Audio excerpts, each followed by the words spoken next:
Safety is described by the status quo as the most expensive thing you could buy. I'm John Hummel. I audit the source code of founders, and today we have Graham. Hello, ladies Tell and us a little gentlemen, bit about yourself, Graham. boys and girls. Well, I've been probably most of my life. I don't think I had a job since I was about 22 or 3. I've had little bits and pieces of jobs on and off, building sites and stuff, but basically kind of just finding my own way. It's been a very unconventional career path. I started in a gun shop when I first left school, working for my uncle. Before I left school, work experience, and when they told me it was a 12-year apprenticeship, I thought, I'm not doing that. So, and then I had an argument with my second cousin who worked in the shop because he's an arsehole. And then I went, so my uncle needed some properties decorated, so I went and done some decorating, painting, and I didn't really like that for long.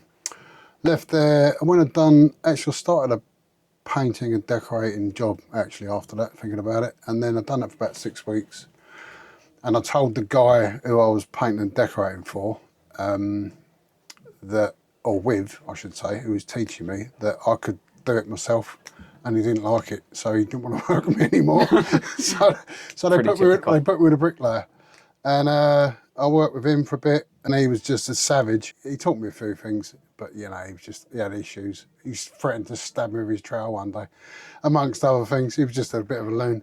Anyway, I carried on with that for a bit, persevered with him, went to college, learnt bricklaying, went on building sites, come out of there, started doing my own stuff, building extensions, garden walls for people. I was kind of doing that after 3 years of college. I used to go to college after being on building site all day, so I used to go to night school to learn construction and bricklaying. And then I bought a little van, started doing garden walls for people, and basically started one little project in a road, and I was in the same road for about 1.5 years, just going down the road, building the wall and the wall and the wall. Then I'd done my first extension when I was 18, I think. Wow. Yeah, on the back of someone's house. They was brave enough to let me have a go at that. And it's still there. I think it's still got the original roof, which is a bit of an achievement for a flat roof. Anyway, blimey. And then I kind of just carried on, done some extensions, loft conversions. The recession hit in the 80s. I ended up in Germany. Worked in Germany, laying bricks, skint. I didn't have any money. Slept on a building site for a bit. Didn't have any food. The bricklayers were feeding me at one point, but you know, got out of that. Came back to England, back building, doing loft conversions. Ended up doing quite a big job for a veterinary practice, and we done a quite a big extension, built like a little animal hospital. Came out of that. Crikey, what did I do then? Went back bricklaying. I was raving then, taking, how can we say, recreational disco biscuits for a few years. That's one way to put it. Done a bit of that. Yeah, cooked my head doing all that. That wasn't the best thing to do, but you know, you went through these things, rave scene. Back bricklaying, then some property.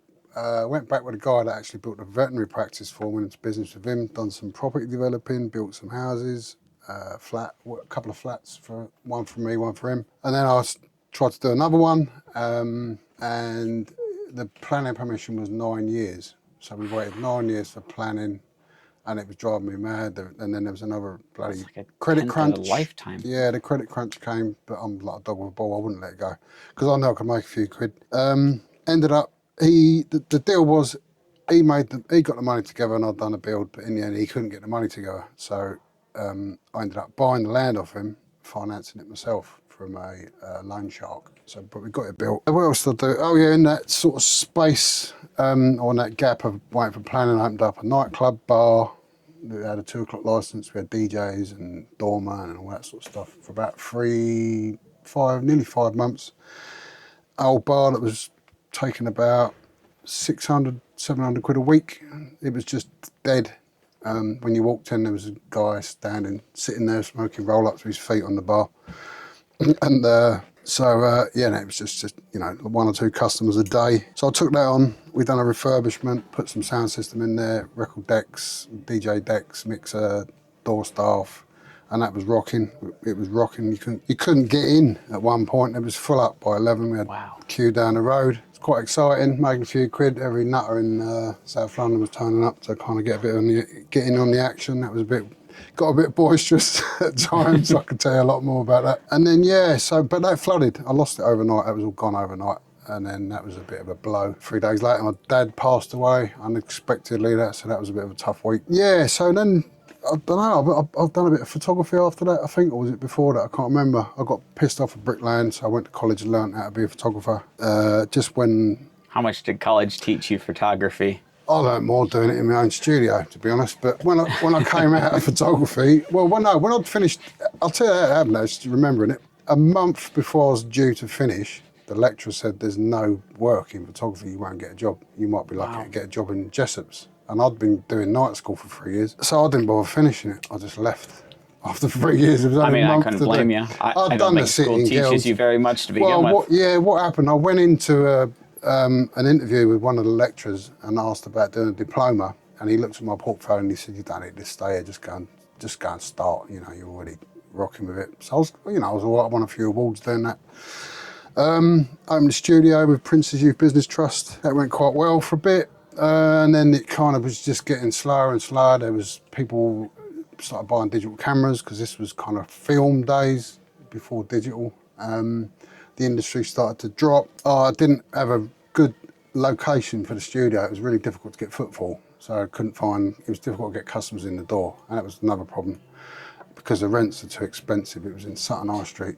And rent has only gotten worse. That was like 78 grand. I remember it. I was talking about it yesterday, funny enough, to my mate. Tiny little room, a shop about probably 4 times the size of the studio. 78 grand a year, and I can't do it. Anyway, so that was some of the reasons I decided to pivot from that. And my eyesight went. My eyesight's always been a problem. And it's been very debilitating throughout my life. And a customer brought some pictures back with some lines on them, and I couldn't see the lines. And I asked my mate to have a look, and he said, yeah, there's lines on the print, but I couldn't see them. So I thought, I can't do this. I've got, there's too many things against me here. So I jacked that in. And I went back building, and I think, I don't know, it's kind of, I don't really remember some of it, I got really ill at one point after I got clinical depression and I couldn't work. So I'd gone from being able to build houses to not being able to face painting a fence. I was a wreck. It was a complete mess. Too much. I'd overcooked it in the old rave scene and smoking a lot of weed and that in those days. So that was a tough journey. That was about 12 years of that clinical depression. Got out of that. Actually, I opened a nightclub after that. And that was right. So it's been a bit of a, a lot of it's a bit of a blur, but life ends up being a blur. Done that, yeah. Nearly died in a house fire. Came out of that, didn't know anything. Back to nothing again. I just had my records actually, they were stacked on the floor. I lost everything else, apart from a few books, all my clothes, everything I had. So I had to rebuild up from that. And that's when I opened the club, thinking about it. Yeah, I came out of that and then I opened the nightclub. And then that flooded and ended up bankrupt. And after the bankruptcy, they took everything, mostly everything I had, including the flat I'd built for myself.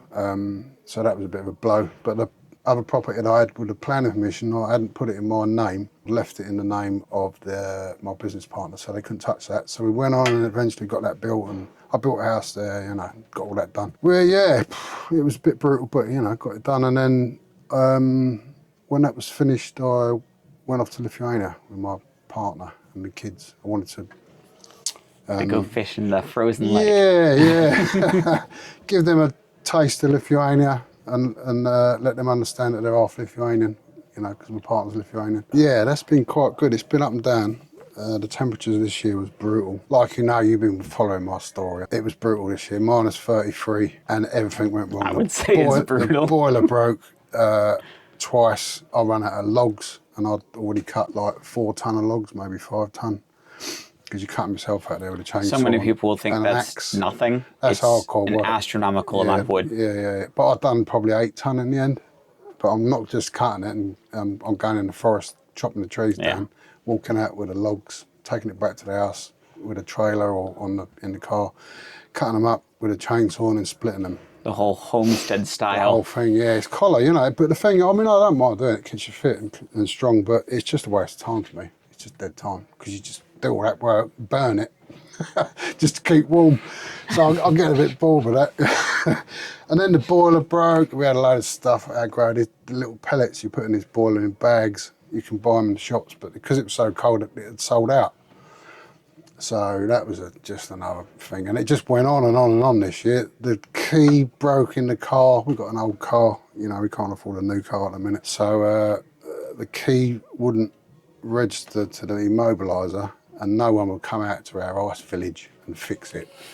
So I had to take the clocks out and out off the dashboard, and then take the speedo and the clocks, because the immobiliser's in the back of the speedo cluster. Take that out, take it to the capital city, get it rechecked and put it back in. Which might sound easy, but it was -20. So that was a bit brutal. But yeah, this year has been a bit testing. So yeah, anyway, where am I at now? I learnt a bit of e-commerce back in COVID. I launched a private label eco-friendly product, which is like a silicone bags. I actually bought one for you, thinking about it. Might as well dig them out. So this is my first foray into e-commerce selling, and it kind of fits in with my... I didn't even realise you had them. Yeah, I've got... I saw them in the group chat. I'm a bit of a tree hugger, you know, so I like to try and do stuff for the environment. So this is the... I'm not selling them anymore, the brand's kind of over now. I learnt a lot doing this. First of all, I wanted to call them cool bags, so I'd spelt it KOOLBAGZ, but they wouldn't give me the branding on it, but I'd already ordered 1,000 bags in China with a branding. Anyway, they didn't give it to me. So long story short, me and my mate done it a little bit, he helped a bit for a while, but it was mostly my baby, and we called them Versa bags, disposable, silicone. So I was selling these on Amazon for a bit, and then I learned how to sell on Amazon. I learned how to buy stuff in China and all that stuff. Kind of, they're handy because they're made out of sand and they're really strong. Don't do it that way because you'll rip it, but it's to save and prevent plastic waste. So I'm not trying to flog them now in the podcast or anything like that, because it's business. Flog them now. I've pivoted off of that, you know, so it's... All right, guys, if you want this. I've got some, you can have some, but, you know, there's not many left. They might be quite rare one day, I don't know. You never know. They're limited edition. Limited edition. Yeah, I'll still Order sell them today, them. 50 quid each. I will, I'll do a deal on them. They're handy, you know. But this was supposed to be, I'd done it because it was an easy, cheap entry into the Amazon space. It's a very hefty seal there, too. Silicone's derived from sand. So... loads of reasons why I pivoted and decided to jack it in, but they're really good. You need like Ziploc bag versions. Yeah, I use them all the these. time. I mean, I live by what I try and do, toiletries. Yeah, so they're great, you know. But anyway, I pivoted from that. I've done all the packaging design, not bigging myself up, but you know, it was all my kind of baby with the colours and the branding. Should we rebrand these and bring them into the JH Motive brand? You can, if there's anyone watching and they want a brand and they want a complete turnkey solution to an e-commerce product, they can, you know... Make one big enough to put the book in. Yeah, well, that one is. I'd sell the whole lot to them. They can have the brand name, the stock, and everything, you know. It's just sitting there doing nothing. I'm curious at the now. No, not quite. Not quite. You Close. can get bigger ones, but they're good for... You can put your keys in there if you go down the beach. Yeah. Seal it up, sandwiches, you know. They go in the microwave. They're pretty funky. I love silicone. Yeah, but yeah. So that was the kind of beginnings of that, and then it wasn't really. It turned into something that was just like looking at data, and it didn't really excite me enough.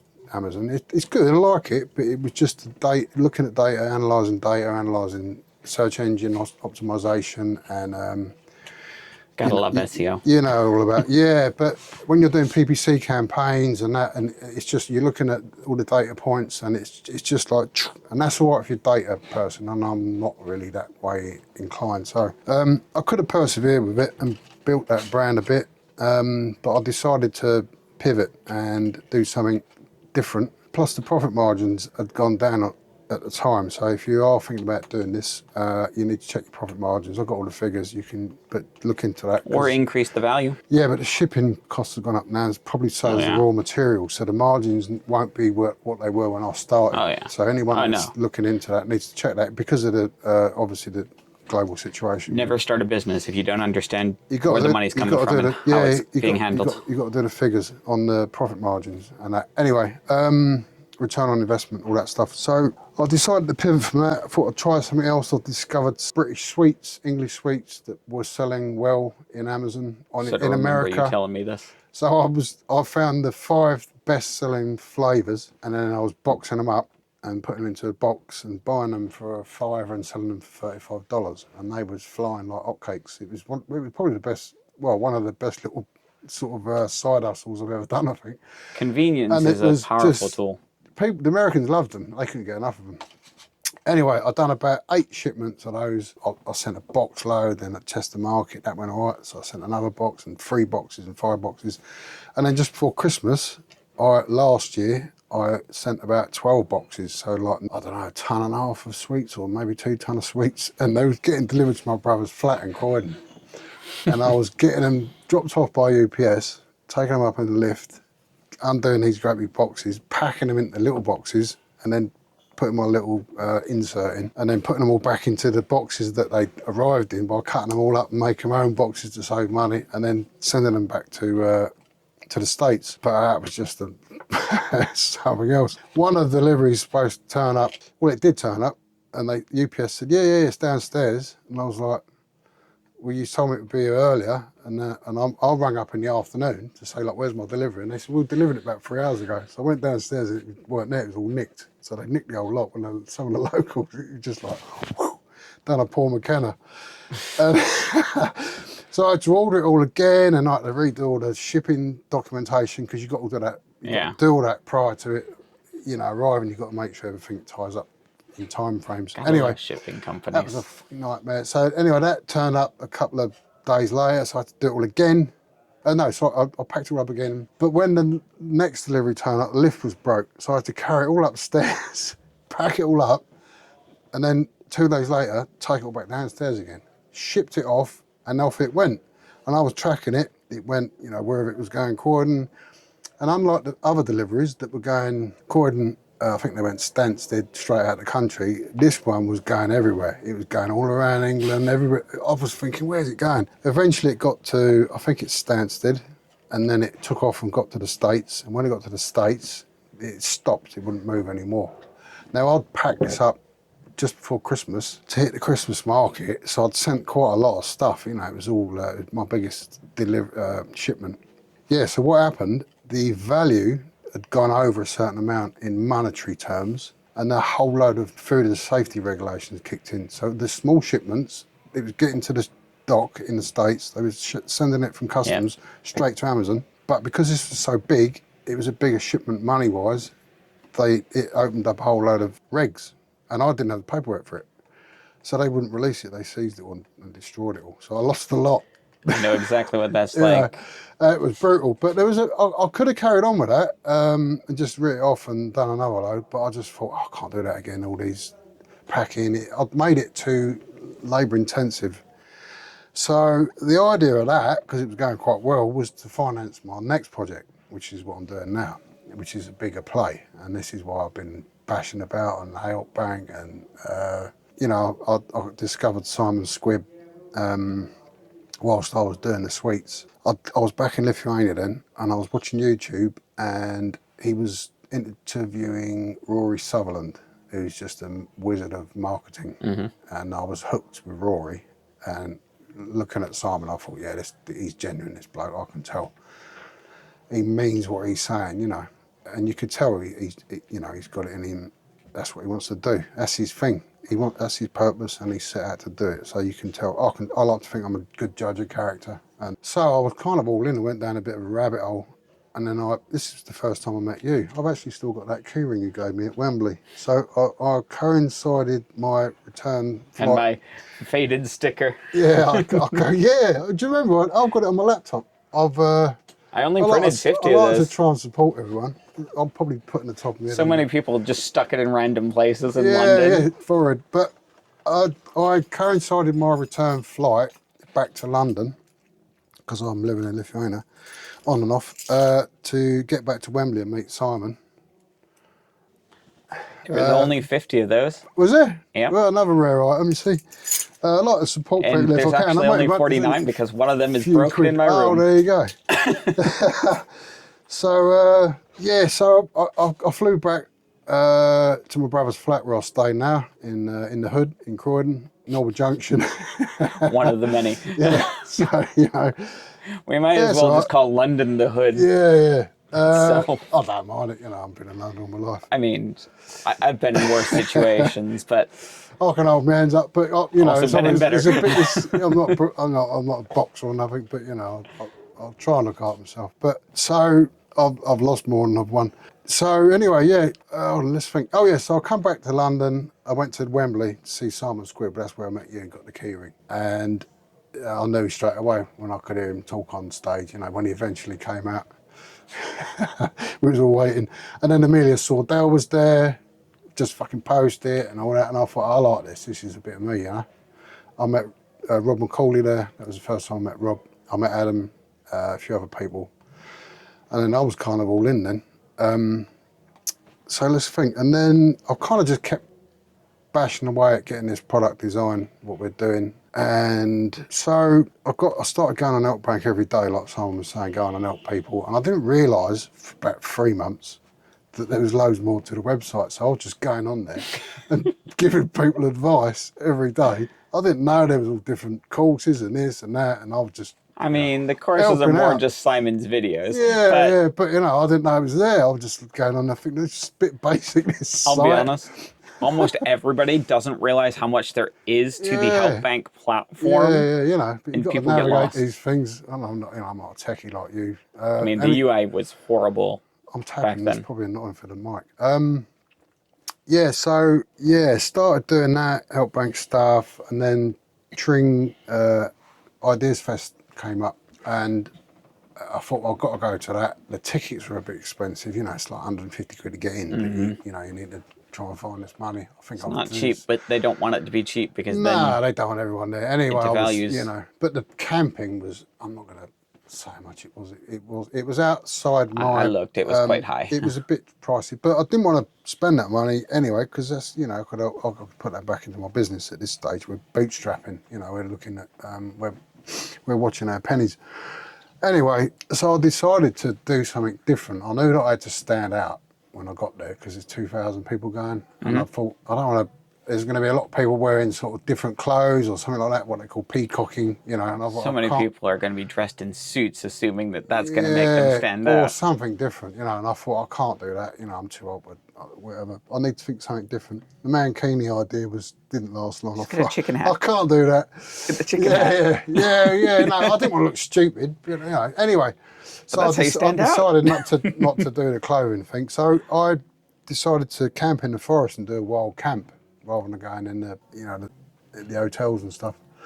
So I filmed me setting up the hammock in Croydon near Nord Lakes a couple of days before, and then I filmed myself going there. It's quite ironic actually because there was a tube strike that day on the way. I know exactly which one you're talking about now. Yeah, so no, I'm just saying today's been a nightmare getting here because there's another tube strike. So it was a nightmare for me just trying to get to the day job. Spooky, yeah. So I thought I need to do something new. So I thought of this sleeping in a hammock trick, and I thought at least that might get me noticed because I'll film it before I get there. And I'd made everything arranged. I had my big backpack that I always carry, all my stuff, and I had a hammock, sleeping bag. I'd looked on Google Maps. I thought, well, I know it's not far from the event there. I found a river, and I like a bit of fishing anyway. I thought, oh, there's bound to be a little fishing spot. I'll go down there, I'll put my hammock up, I'll have a nice night's sleep, and then I'll go to the festival in the morning, and I'll film it. But what happened was the tube strike, excuse me, it took me 3.5 hours to get across London. And easily. Clapham Junction was just, I've never seen so many people. And I had whenever there's a strike, Clapham Junction lately is just mental. mental. There was just like, it was chocker. There was a queue going down that side of the steps, and other people, just crowds and crowds. And I had a backpack, I had my laptop in there, I had a sleeping bag, I had a mountain bike, I had my product in my tool thing in a big laundry bag. And I got down the station onto the platform, and they announced no bikes on the platform and no bikes on the train. And I was like, oh, started there about 2.5 years ago now. No chance. Anyway, the train pulled in, and I just jumped on it because I thought, I've got to get on that train. I don't care what they're saying. And I went about 6 stops, nose to nose with a load of pissed people drinking out of wine bowls. and realised I was on the wrong train. Even on like the slowest period during a strike, Clapham Junction is Yeah, can of sardines. yeah. So I went the wrong way for 6 stops with all these Been pissed there, done people. that. Yeah, and Ended then to up come back really again. far south, and I was like, Yeah, how am I I'm not not giving going you to a word Victoria? in edgeways. Yeah, sorry. I'm not giving you a word in edgeways. Sorry. Oh, you're fine. Anyway, I came back. I got on the right train off the Tring. I filmed it as I got out the station, saying I've landed, kind of thing. And I think Adam Smith and his wife were watching it. She's lovely. She's really nice. His wife. She was so kind to me at that event. They all were. Anyway, so yeah, they were watching it from outside. But I'd got to this bloody place where I'd planned on going down to the canal and setting up my nice little camp, and it was getting dark, and I'd only set up a hammock once, and where my brain had envisaged a nice little camping spot next to the canal was down a set of steps. I tried to get all my crap down there along the towpath, and the camping spot was a hill. It was like that, and I had to sit up in the dark, so I'm pulling bits of rope. I walked to an holly bush, I cut on my head. I will tell this story because it is actually quite amusing. I set the hammock up. Yeah. I'll set the hammock up. You might need it. I'll set the hammock up, and it was a nightmare. I was like that. I was fucking laying in it like a croissant. That was just a nightmare. I didn't sleep, and I filmed it. But as I was filming it, they was watching me from inside the festival. So the day I walked in, Adam came up to me and said, "Oh, Graham, how are you? We've been watching you." I think they felt sorry for me, which they probably still do. But I don't care. It got me noticed, you know. So that worked. The following night, I went back. I didn't meet Simon that day. That was all a bit of a blur. Daniel Priestley was on stage, Emilia Sordell, Simon obviously, and another guy who I'd like to talk to actually. He's an entrepreneur. I can't remember the guy's name. I don't think he's got a bit of a he's quite on socials. He's a interesting bloke. I think he was a heating engineer. Very, very clever guy. I don't know much about him, but he seems proper down to earth. So yeah, that was good. And then the following day, I went back in the forest, and that was something else. It was pissing down. I put a tarpaulin up, and I eat a lot of high protein food, so I'd made my own food before I went. A long story, but I nearly died of food poisoning years ago. I've probably dodged more bullets than anyone. So I like to make my own food, so I know where it's come from, and it's clean and all that sort of stuff. So I'd made these great big Scotch eggs. The reason I'm telling this, because it's linked into the hammock. I made these great big Scotch eggs wrapped in bacon, and I had them in these. I probably had 1 or 2 in there. And I got myself a hammock. It started raining, and it was getting in. It was going in my legs. It was hitting my arse. And I was getting out of the hammock, tightening it up a bit more. Got everything just right. And I thought, once I'm comfortable, everything's right. I'll be warm. I'll have my dinner, my Scotch egg. So, but I'd put it in my jacket, in my pocket, so I didn't want it rolling down the hill into the canal. Yeah. Because that would be disastrous, you know. Well, you're definitely not going I've for got it. in the hammock, and I'm thinking, right, I'm all comfortable now. I'm warm, I'm dry, that's it, I'll have my dinner. But I couldn't get it out of my pocket because I was in the hammock. The hammock was coming around, like, hugging me, and my feet were like that. Well, also trying not to flip it and Yeah, fall. trying not to flip. The ground was there, and then, the ground stayed there, I had my feet on the floor, and then this time it was about a 3-metre drop. So it was a bit of You chose the worst spot for a hammock. I couldn't choose anything worse. It was just shit, you know. Anyway, I got through that and went there. I met Imogen Patton in the crowd. She's really cute, really lovely lady. We gelled quite well. We was talking and that. I think she's probably like me, got ADHD or whatever, but she's really creative. I'm going to give her a shout. All right, so now we're going to move on to the audit. Go on, go for it. So what's the exact moment you realized the safe path was actually a trap? That's the one I was So struggling pretty with. much around what that means is most people tend to go get a 9-to-5 style job. Yeah, that's not me, that's not at all. But there had to have been a moment you realized that you didn't want to go work for someone else. You wanted to be that entrepreneur. Yeah, that's a better way of framing it because I can understand it easily like that. I think the pivot for me, moment I realised that I could probably do a better job on my own was when I was working for a cowboy builder. I'd been at college and I started working for him. Actually, that was probably my first job back when I was about 19, 20. Not a year, I'm not that old. And the shit work that they used to do, And that's when I realised, and I just thought, I know more than this bloke, and he's a builder. I could do this. I can do a better job of it. So that was I think that was the main part when I thought I could have a go myself. And I stayed working with them for a while. But yeah, I mean, some of the stuff they were done I felt sorry for the people who was doing it for, to be honest. But anyway, so that's when I decided that I could do it better myself on my own, like with my own company. Prior to telling the decorator bloke I could do it, Not bad. So confidence. That's a pretty good reason. Like, you worked for somebody, they clearly weren't doing it in a way that suited you, and it was like, ripping something's wrong here. Yeah, ripping people off as well. It's horrible to do that. So once your eyes are open to that, it's instantly like a light switch just turns on. Oh yeah, I mean, I could talk all day about that, what he was doing, but I won't. No. We haven't got it all day. Let's not go that far. No. So we'll move on to the next question. Yeah, come on. What is your natural superpower in business, and what is the one area that you feel out of your element? I'd say spotting opportunity. I'm quite good at that. I'm not a multi-millionaire by any stretch of the imagination. I've had a bit of a tough time with life on occasion. Bankruptcy, it follows you around like a criminal record. That's brutal. It's brutal when you lose everything like that. And also, the clinical depression was a massive setback. But I think the superpower bit of it, well, you got to keep going. But I think the superpower, if you could call it that, I'd probably undiagnosed ADHD.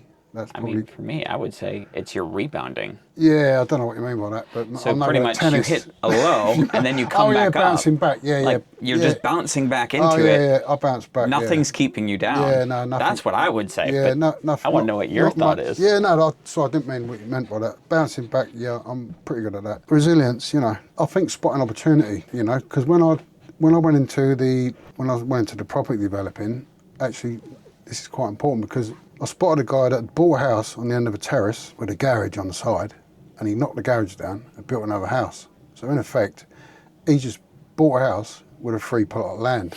So I've done that, I've replicated it. I found it's really not easy, I wouldn't recommend you do it. Not at all. But no, because that's why I had a 9-year planning battle on the second project. I've done it twice. Long story. But in effect, when you build a house, in those days, it might be a little bit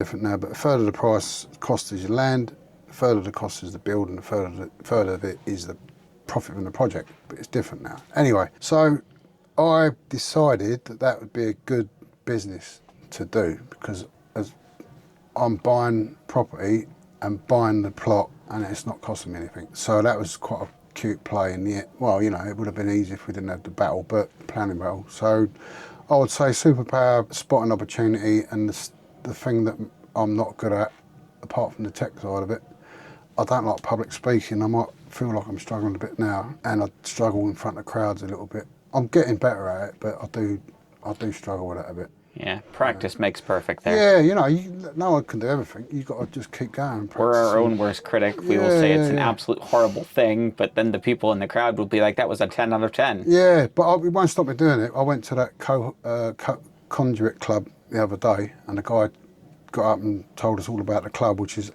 unbelievable place. And I was the first one to get up and speak and tell them my kind of what I'm trying to do with the product and inspiring younger generation and all that, So although I find it difficult, I just go at it and try and get better at it, So you got to learn these things. So yeah, that's what it is, next question, mate.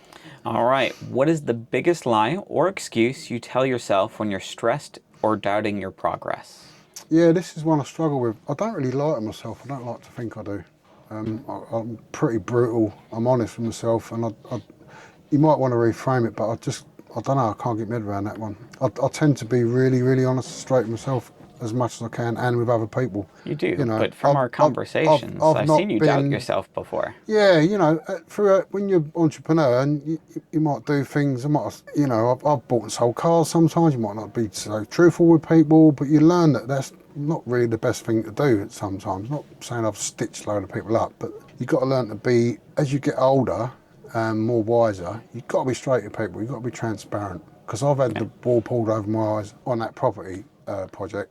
I'm not going to go into details, but it's not a nice feeling, and you just got to be straight. people, and and yourself. Yeah. You've got to be straight with people, and you've got to be honest with yourself. So I don't Absolutely. really lie to myself or to anyone else. It's I might say definitely the a tough question. odd little white lie, but yeah, it's a tough question. But I think I've answered it because I don't Yeah. feel.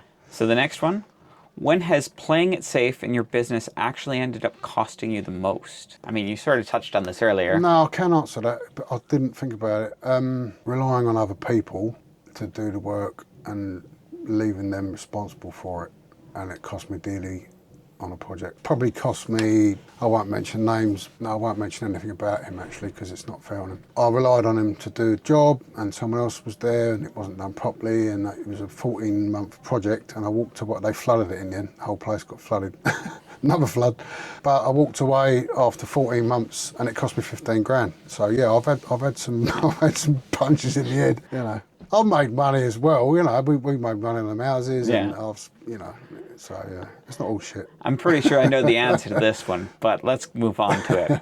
Looking at your calendar, are you actually in control of your time, or are you just reacting to somebody else's problems? I do that too much. Yeah, I do that too much. I'll tell you what, I've done it coming here today. I'm probably there's an entrepreneur called Richard Harpin, Sir Richard Harpin now, and he's the founder of Checker Trade and Home Serve. He's sold it now.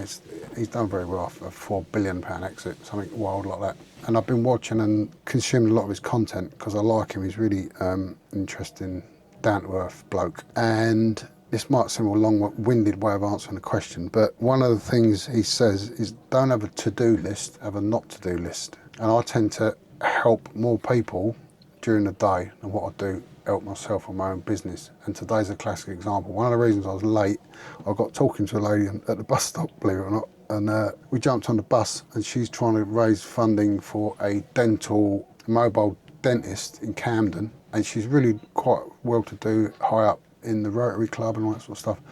Anyway, so I started talking to her, getting her LinkedIn and that, saying I might better introduce you to people, and we're trying to do this entrepreneurial thing with Help Bank and blah, blah, blah. And as I was talking to her to help her, I've looked up and thought, oh, that's my stop. So I've jumped off, but I was 5 bus stops away from here. So one of the reasons I was late, well, it made me a bit late. So that's I would say that's probably, yeah, I do too much for other people, probably. I can't help it. It's not a bad thing. No, but because when you help someone, it comes back to you tenfold I usually. do understand that, but at the same time, I've got shit to do, and time is just, I'm not getting any younger. Time is finite. Yeah. We only have so much of it. All right, so let's move on to the next question. If you could hand off one repetitive task today to save 10 hours a week, what would that be? Bookkeeping. 100%. Data analysis, bookkeeping, strategizing, anything like that. I can think about it, I can do it. I hate it. It's not my bag. I'm a creative. You probably can tell I'm just, this is me. I'm a creative bloke, and I know I am. So that's my skill set, getting in front of people, being sociable, and I just need someone in the background to run all that stuff. And I've just found someone to do that, fortunately, for our business. So that's been really, really quite helpful. Doing those mundane tasks that are boring and repetitive. Yeah, like even just things like booking flights and shit like that. I just hate all that. Just like... You're already living by lots of the things in my book here. Right. So, oh, that's good. I'm not going to get a free copy. I've got to pay for it. we'll move on to the... Talk about that in a minute. Ka-ching. Did I give you a copy yet? No, I'll have one. Well, I'll pay you for it. I was only pissing about. I've got to stop swearing. So actually, I'm not going to stop swearing. I can edit it. I can't edit that one. No, don't edit nothing. Leave it in. People like the swearing. Look at Rory Sutherland. Swears like a fucking trooper. Oh, yeah.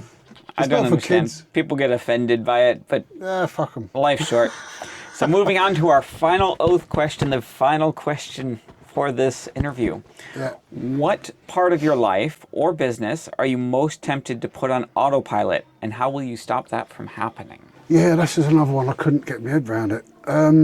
It's sort of related into that last one a bit. Yeah, I think AI. I want to build an AI first business, but it worries me that it goes on autopilot and goes fucking AWOL and what do they call it? Goes rogue. That's one thing I think with AI. I think you've got a risk of devaluing the business by doing that.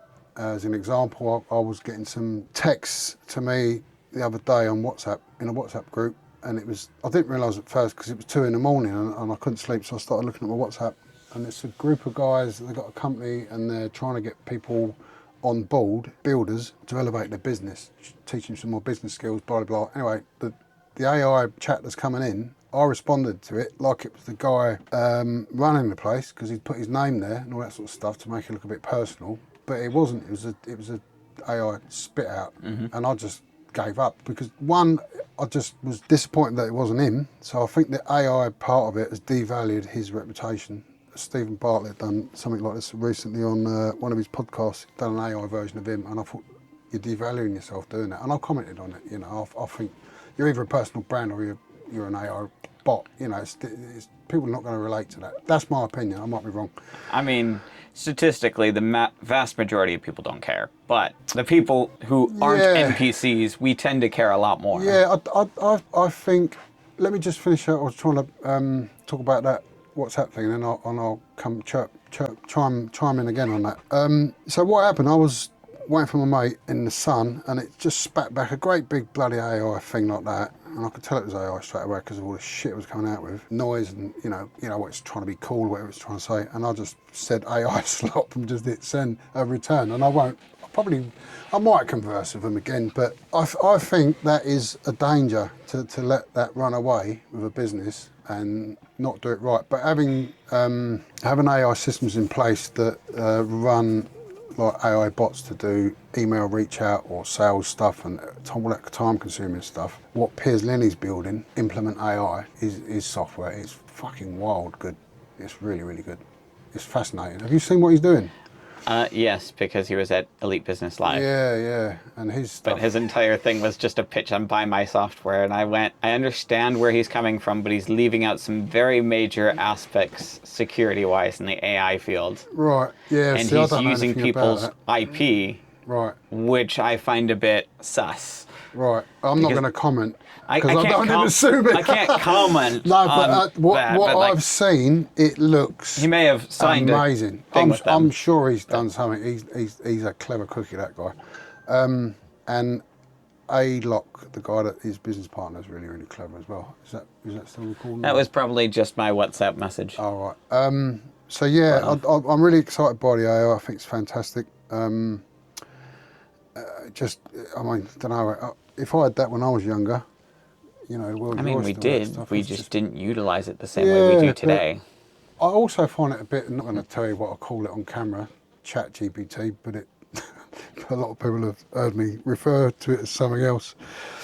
I just find it a little bit annoying at times when to me, it's a bit like having an apprentice and you tell him one thing, and you go back an hour later and he's done it wrong, and you tell him again and he keeps doing it wrong. It's a bit of an head bang. Yeah, but obviously it's learning. They feed the chats back into its learning process. So when it comes out with a slop style response, it makes every future response more slop style. Yeah, and it does it with image creation. I've found that. But even this morning when I woke up, when I first wake up, I've got the most stuff going on that I want to just offload. And this morning I opened up ChatGPT, I said, right, I wanted to make these notes. It was for my LinkedIn post that I want to do this afternoon. And I had what I wanted to say. And I said, don't interrupt me. I just want to drop this note in there and don't say anything until I say stop. And I started dictating. I took a brief pause and it comes out with, yeah, that sounds great. But then it goes off on its one. Sometimes it does that. And I said it again and again and again and again. And I've actually kept it as a chat. I've screenshotted it or whatever I've done, and it just goes on. And in the end, I've just said, "You're getting on my tits," and it's kind of, I just can't. Just listen. Just shut the fuck up and listen to me. I mean, I'm sorry I don't stop talking, but you know, when you're on a roll, you got to go with the flow. So yeah. That's it, mate. I don't really, you can ask me some more questions. We should talk about you. It's not. I know you're interviewing me today. I'm interviewing you today. Maybe we should do another podcast with Graham where he interviews me.